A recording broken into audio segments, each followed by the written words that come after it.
ఎప్పుడైనా డైరెక్ట్ గా వ్యాయామం చేసేటప్పుడు 5 నుంచి 6 అంగుళాల దూరం పెట్టుకోండి, మీకు కంఫర్ట్ గా. చాలా ఫ్రీ పైకి ఎత్తాలి. శ్వాస వదిలేస్తూ నెమ్మదిగా గడ్డాన్ని ఛాతి భాగంలో ఆనిస్తూ క్రిందికి షోల్డర్ గా టచ్ అవ్వాలి ఇయర్. శ్వాస వదిలేస్తూ left side, centre, right side. శ్వాస తీసుకుంటూ సెంటర్. గడ్డాన్ని లేదా ముఖ భాగాన్ని, మిగులు భాగాన్ని ఆ 2 మోకాల మధ్యలో ఆనించడానికి వెళ్ళండి. దీన్ని పవన ముక్తాసనం అంటున్నారు. ముఖ భాగంలో ఉన్నటువంటి పేరు కరిగిపోయి పూర్తిగా ఫ్లాట్. ఇది శైలి బృందాసనం అంటున్నాం. దీనికి తొందరగా తగ్గిపోతుంది. ఆ తర్వాత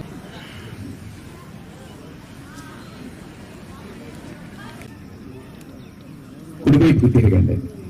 కానీ ముఖ్యమైనటువంటి 84 ఆసనాలు ముఖ్యమైనవి వేస్తారు, తీసివేసాయి. సైన్స్ వెనక బాగుందండి, దానికోసమే ఇది. స్ట్రైట్ గా వచ్చేసేసి లెఫ్ట్ సైడ్ పెట్టండి. స్ట్రైట్ గా వచ్చేసేసేయండి. నెక్స్ట్ కాళ్ళు రిలాక్స్, నల్లగా బాగా వస్తుంది. నుంచి పాదాల వరకు స్ట్రెచ్ అవుతుంది. ఇది ఒక 10 నుంచి లెఫ్ట్ సైడ్, రైట్, లెఫ్ట్ ఉపాసన చేయండి. జయ గురుదేవ్. దృష్టిని కేంద్రీకరిస్తూ ఉన్నాం. విస్తరిస్తూ వ్యాపిస్తున్నటువంటి గమనిస్తూ ఉంటుంది.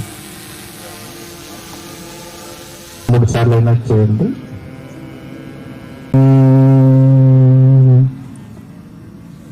జరుగుతుంది. ఇడా పింగళ నాడులు ఆ 2 ఇది జరుగుతూ ఉంటుంది. నాడులన్నీ అంటే ప్రాణశక్తి. ముక్కు రంధ్రాన్ని క్లోజ్ చేయాలంటే బటనవేలు, ఇడం ముక్కు రంధ్రాన్ని. పిల్లలందరికీ అభినందనలు. ఈ కార్యక్రమాన్ని ఇక్కడ పెట్టాల్సినటువంటి అవసరం, మరి అలాగే కలెక్టర్ గారు ఇక్కడ తీసుకురావడం వల్ల జరిగినటువంటి ఉపయోగం ఏమిటి అన్నది ఈరోజు మనందరికి అర్థమైంది. అలాగే మోడీ గారు, గౌరవ ముఖ్యమంత్రి నారా చంద్రబాబు నాయుడు గారు ఖచ్చితంగా ప్రతి ఆఫీసరు, ప్రతి వ్యక్తి, ప్రతి కార్యకర్త, ప్రతి స్టూడెంట్ అందరూ కూడా ఎందుకు చేయాలి అనే దాన్ని